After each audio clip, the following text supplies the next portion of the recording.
Om Shanti. Good morning. आज हम सुनते हैं 15/9/21 के अनमोल मधुरमा वाक्य। आज बुधवार, प्यारे बाबा हमारी सब कामनाएं सिद्ध करने आए। बाबा कहते, बच्चे तुम इस समय रूहानी यात्रा पर हो। वो होती है जिस्मानी यात्रा, जी है रूहानी यात्रा। जिस्मानी यात्रा में जाते हैं, फिर लौट कर आ जाते हैं। रूहानी यात्रा में जब घर पहुंचेंगे तो वापस इस मृत्यु लोक में नहीं आएंगे। आएंगे तो नई दुनिया में आएंगे। फिर बाबा ने कहा, ये रूहानी यात्रा सिर्फ तुम ब्राह्मण ही कर सकते हो। बाबा कहते हैं, अपने आप को पूछो, हम कितनी सर्विस करते हैं। हमारे हर समय संकल्प कर चलना चाहिए, हम कितनों का कल्याण कर सकते हैं। ऐसे ऐसे आपस में बैठो तो भी रूहान करो। फिर बाबा ने कहा, तुम वो सबसे ऊंचे ब्राह्मण कुलभूषण। हर एक अपने कुल को जानते हैं। तुम्हारा ब्राह्मण कुल सबसे ऊंचा है। कुल कहो, जाति कहो, ये तुम बच्चों के सिवा और कोई नहीं जानते। पहला नंबर कुल ब्राह्मणों का ही कहेंगे, क्योंकि ब्राह्मण ही इस समय ईश्वरी औलाद बने हैं। सबसे ऊंचा साकार में तुम हो। पहले तुम निराकारी दुनिया में, फिर साकारी दुनिया में। निराकारी रूप में, आत्मा रूप में भाई भाई। जब साकार रूप में आते हैं तो भाई बहन बनते हैं। तो भाई बहन की दृष्टि कभी विकारी हो नहीं सकती। जहाँ मुख्य बात है पवित्रता की। ये पवित्र बनने की अच्छी युक्ति है कि अपनी आत्मिक स्वरूप में टिक के सामने आत्मिक दृष्टि से देखना, देहभान में बुद्धि भी न जाए। फिर बाबा ने कहा, तुम हो ब्रह्मा मुख वंशावली संतान। वो होते हैं कुख वंशावली। तुम अडॉप्टेड बच्चे हो। शिव बाबा ने तुम्हें अडॉप्ट कर पढ़ाई पढ़ाकर विश्व का मालिक बना रहे हैं, सुखधाम में ले जा रहे हैं।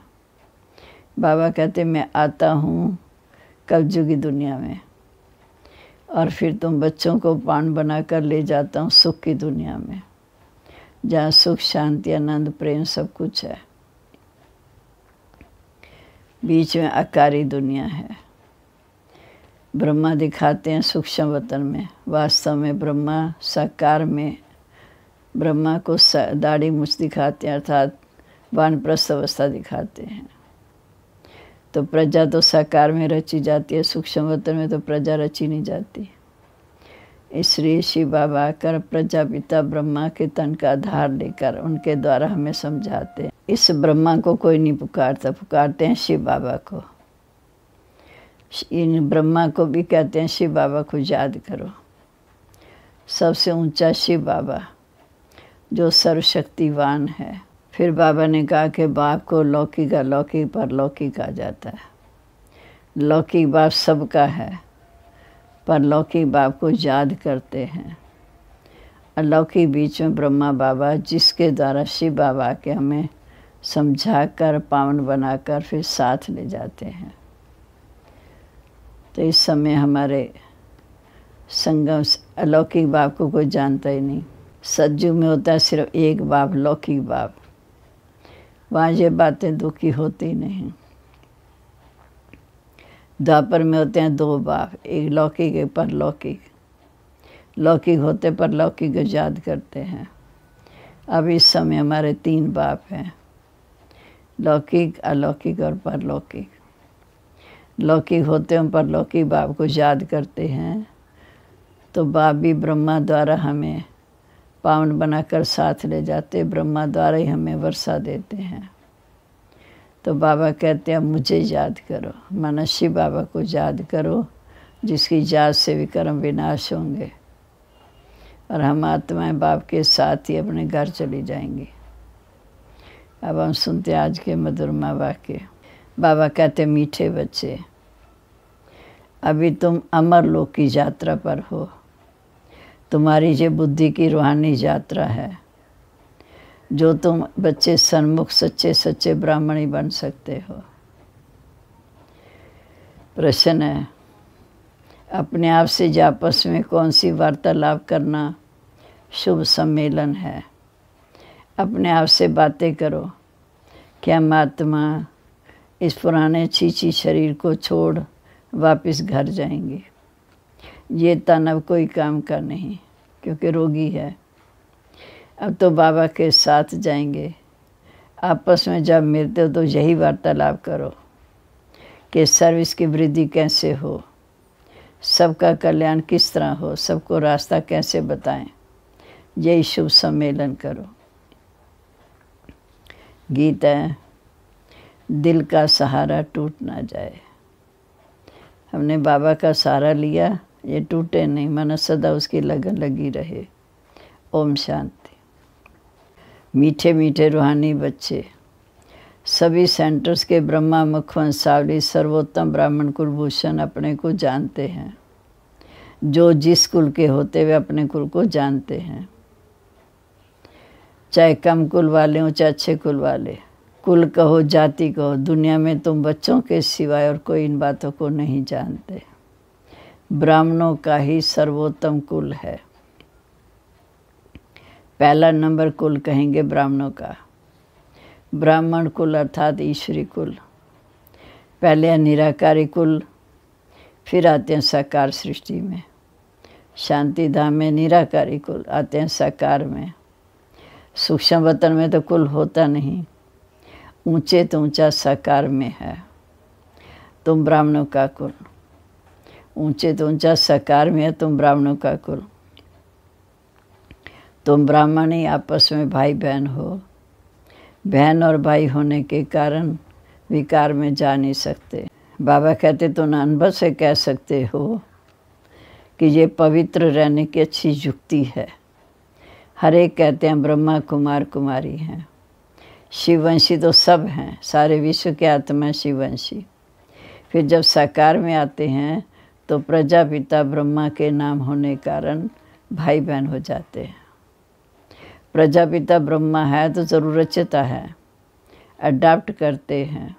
तुम ब्रह्मा मुखवंशावली हो, वह मनुष्य कुखवंशावली।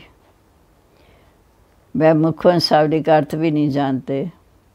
तुम वह मुखवंशावली अर्थात अडाप्टेड बच्चे हो। कुखवंशावली अर्थात जन्म लेने वाले। तुम्हारा ये जन्म अलौकिक है, न्यारा है।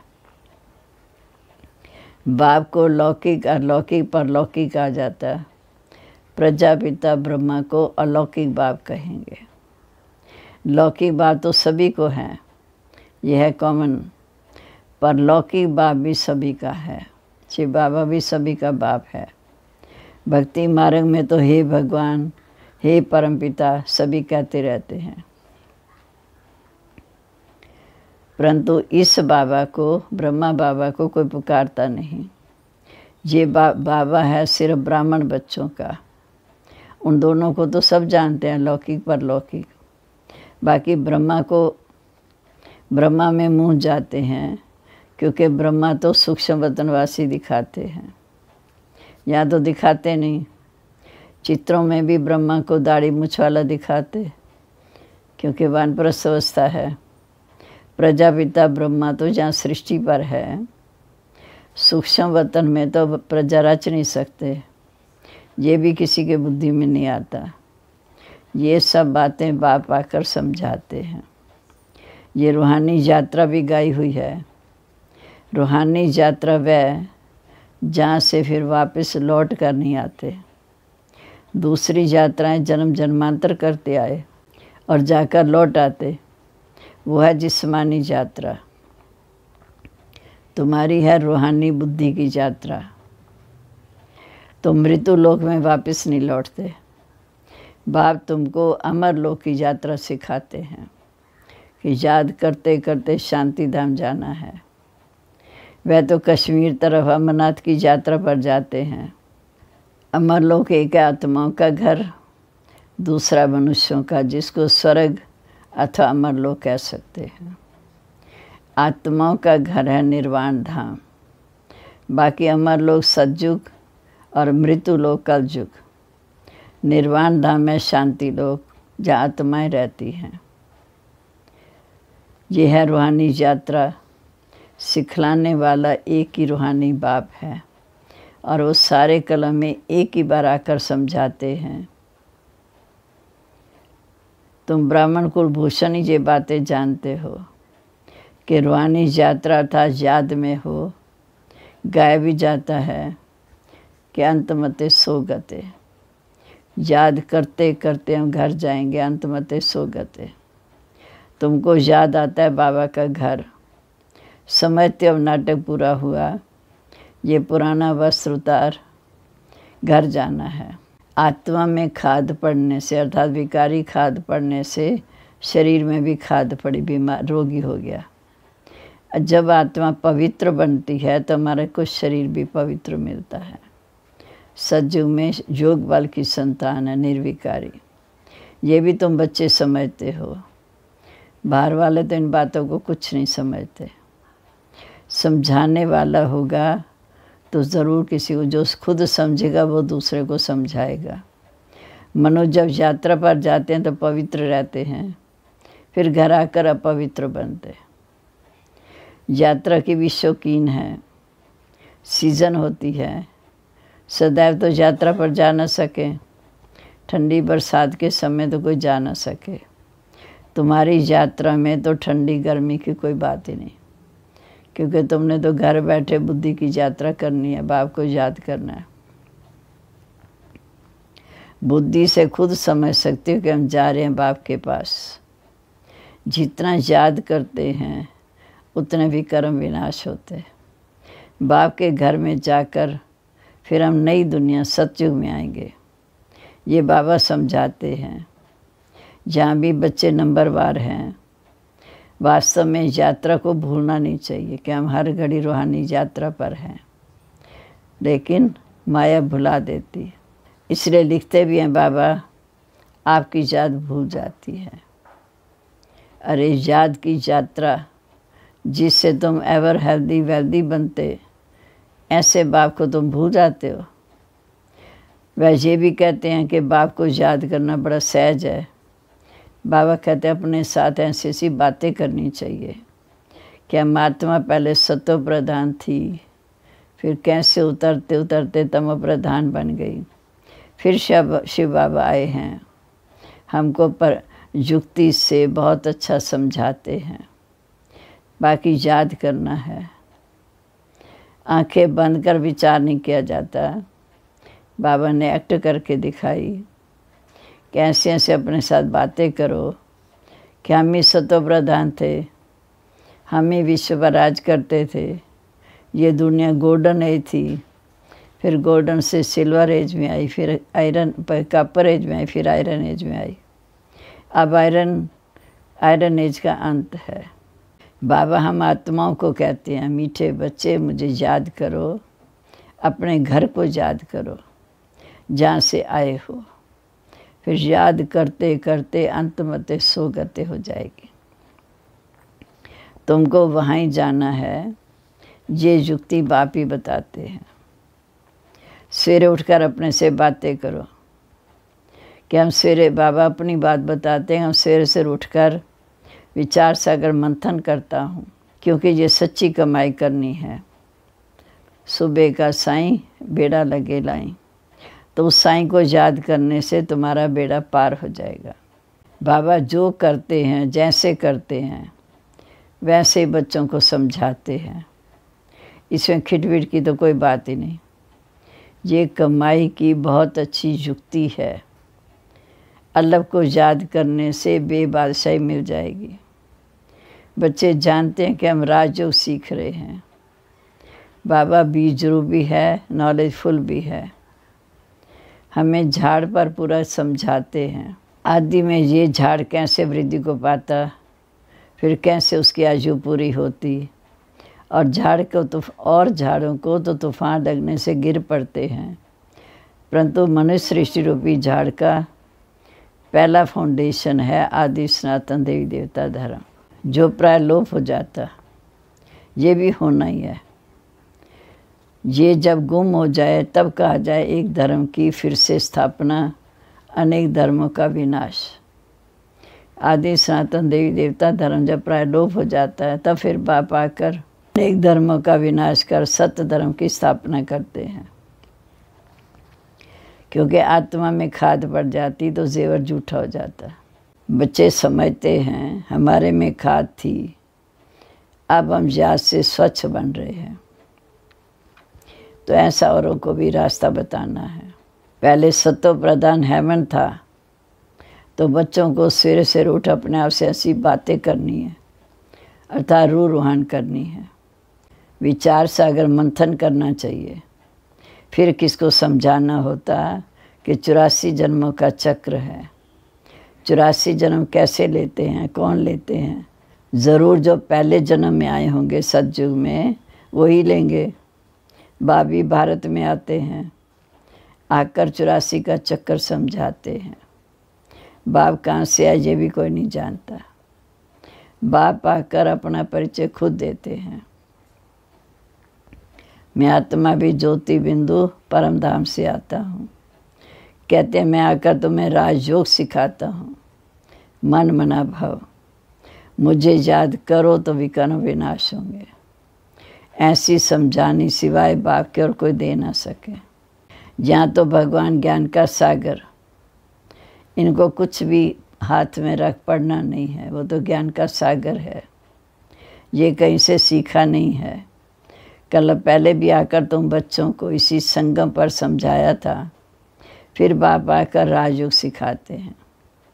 ये है याद की यात्रा। तुम्हारी बुद्धि जानती है सिवाय ब्रह्मा मुखवंशावली और कोई मनुष्य नहीं होगा जिसके पास ये ज्ञान होगा। सब में सर्वव्यापी का ज्ञान भरा हुआ है। ये कोई जानता ही नहीं कि परमात्मा ज्योति बिंदु है, ज्ञान सागर है, पतित पावन है। बाप समझाते कि तुम बच्चों को चलते फिरते याद की यात्रा में ज़रूर रहना है, नहीं तो भी कर्म विनाश हो नहीं सकते। कुछ भी कर्म करते रहो परंतु बुद्धि में बाबा की याद रहे। श्रीनाथ द्वारे में भोजन बनाते हैं तो बुद्धि में श्रीनाथ ही याद रहता। बैठे ही मंदिर में हैं, जानते हैं हम श्रीनाथ के लिए भोजन बनाते। भोजन बनाया, भोग लगाया, फिर घर वाले बाल बच्चों ने खाया। भोजन बनाते मुख बंद कर बात ही नहीं करते। इससे मनसा से कोई विकर्म नहीं बनता। वह श्रीनाथ के मंदिर में बैठे, जहाँ आप किसके पास बैठे हो? ऊंचे तो ऊंचे शिव बाबा के पास। जहाँ भी बाबा युक्ति बताते, बच्चे भोजन बनाते समय फालतू बातें नहीं करो, सदैव बाप से मीठी मीठी बातें करो। जैसे बाप वैसे बच्चे। बाप की स्मृति में रहता है कि चक्र कैसे फिरता, तब तुम बच्चों को आकर सुनाते हैं। तुम बच्चे जानते हो कि हमारा बाबा मनुष्य सृष्टि का बीज रूप चेतन है। मनुष्य सृष्टि का बीज रूप है, चेतन है। कितनी सहज बात है, परंतु फिर भी कई समझते नहीं। उस बीज को हम चेतन नहीं कहेंगे, जड़ वृक्ष को हम चेतन नहीं कहेंगे।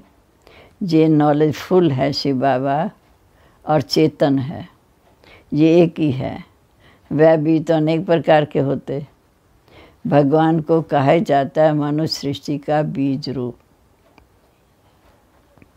तो बाप हो गया, आत्माओं का बाप परमात्मा है। बाकी आत्माएं सब ब्रदर्स हैं। बाप भी वहाँ रहते जहाँ तुम आत्माएं निवास करती हो। बाप का घर भी शांति धाम, आत्माओं का निवास भी शांति धाम। निर्वाण धाम में बाप और बच्चे रहते हैं। इस समय तुम प्रजापिता ब्रह्मा की संतान, आपस में भाई बहन हो। इस समय तुम प्रजापिता ब्रह्मा की संतान, भाई बहन हो। इसलिए कहलाते हो शिववंशी ब्रह्मा कुमार कुमारियाँ। ये भी तुमको लिखना है कि हम ब्रह्मा कुमार ब्रह्मा कुमारी आपस में अलौकिक रीति से भाई बहन हैं।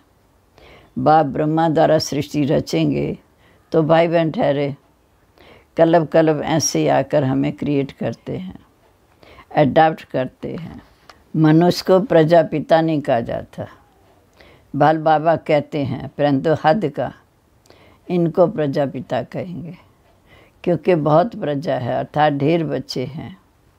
तो बेहद का बाप बच्चों को सभी बातें बैठ समझाते हैं। ये दुनिया बिल्कुल छी बिगड़ी हुई है, अब तुमको वाहवा की दुनिया में ले जाते हैं। सतयुग में तुम्हारे में भी बहुत हैं जो याद करना भूल जाते हैं। अगर ये याद रहो तो बाप भी याद हो और गुरु भी याद रहे। अब वापस जाना है, पुराना शरीर छोड़ देंगे, क्योंकि ये तन अब काम का नहीं। आत्मा जब पवित्र हो जाती है तो शरीर भी पवित्र मिलेगा। आपस में ऐसी बातें करनी, इसको कहा जाता है शुभ सम्मेलन, जिसमें अच्छी अच्छी बातें हो। सर्विस कैसे वृद्धि को पाए, दूसरों का कल्याण कैसे करें, सच्चा सच्चा सम्मेलन इसे कहा जाता है। गपोड़े मारते रहते, जहाँ गपोड़े आदि की बात ही नहीं। सच्चा सच्चा सम्मेलन। हमको ये कहानी सुनाई कि ये कलयुग है, सतयुग स्वर्ग को कहा जाता, यही भारत स्वर्ग था। भारतवासी 84 जन्म भोगते हैं, अब अंत है। अब तुम सतो प्रधान बनते हो। इसमें कोई गंगा स्नान आदि नहीं करना। भगवान उवाच है, मैं तुम सभी का बाप हूँ। कृष्ण सबका बाप हो ना सके। एक दो बच्चे का बाप भी नारायण है, ना कि श्री कृष्ण। श्री कृष्ण तो कुमार है। इस प्रजापिता ब्रह्मा को तो बहुत बच्चे हैं। कहाँ श्री कृष्ण भगवान उवाच, कहाँ शिव भगवान उवाच। देखो भूल कितनी बड़ी कर दी। कहाँ भी प्रदर्शनी करो, मुख्य बात ये समझाओ कि गीता का भगवान ये है, ना कि कृष्ण। पहले ये समझाना चाहिए कि भगवान शिव को कहा जाता है, ये बुद्धि में बिठाना है। फिर गीता के भगवान का चित्र बड़ा परमानेंट होना चाहिए। नीचे में लिख देना चाहिए कि जज करो और आकर समझो। फिर लिखाकर उनकी सही हस्ताक्षर कराने चाहिए कि गीता का भगवान कौन। अच्छा, मीठे मीठे सिक्के लदे बच्चों प्रीत, माता पिता बाप दादा का याद प्यार, गुड मॉर्निंग। रूहानी बाप की रूहानी बच्चों को नमस्ते। रूहानी बच्चों की रूहानी बाप दादा को नमस्ते। नमस्ते बाबा, गुड मॉर्निंग। शुक्रिया बाबा, आपने चुनकर हमें अपना बच्चा बनाकर सतयुगी वर्षे के लायक बना रहे हैं। अब धारणा के लिए मुख्य सार, आपस में शुभ सम्मेलन कर सर्विस की वृद्धि के प्लान बनाने हैं। अपने और सर्व के कल्याण की युक्ति रचनी है। कभी भी कोई व्यर्थ बातें नहीं करनी है। दूसरा, सवेरे सवेरे उठकर अपने आप से बातें करनी है। विचार सागर मंथन करना है। भोजन बनाते समय भी एक बाप की याद में रहना है। मनसा भी बार ना भटके, ये ध्यान रखना है। अब आज का वरदान, विनाश के समय पेपर में पास होने वाले आकारी लाइटधारी रूपधारी भव। विनाश के समय पेपर में पास होने वाले आकारी लाइट रूपधारी भव। विनाश के समय पेपर में पास होने व सर्व परिस्थितियों का सामना करने के लिए आकारी रूपधारी बनो। जब चलते फिरते लाइट हाउस हो जाएंगे तो आपका ये शरीर रूपी वस्त्र दिखाई नहीं देगा, लाइट ही लाइट दिखाई देगी। जैसा पाड़ बजाते समय चोला धारण करते हो, कार्य समाप्त हुआ, चोला उतारा, ऐसे 1 सेकंड में शरीर रूपी वस्त्र धारण करो, 1 सेकंड में न्यारे हो जाओ। जब ये अभ्यास होगा तो देखने वाले अनुभव करेंगे कि ये लाइट के वस्त्रधारी हैं, लाइट ही इनका श्रृंगार है। स्लोगन है, उमंग उत्साह के पंख सदा साथ हों, तो हर कार्य में सफलता सहज मिलती है। उमंग उत्साह के पंख सदा साथ हों तो हर कार्य में सफलता सहज मिलती है। समान है मैं कल्याणकारी, एवर हेल्दी वेल्दी, लाइट रूपधारी श्रृंगारी मूर्त आत्मा हूँ। ओम शांति।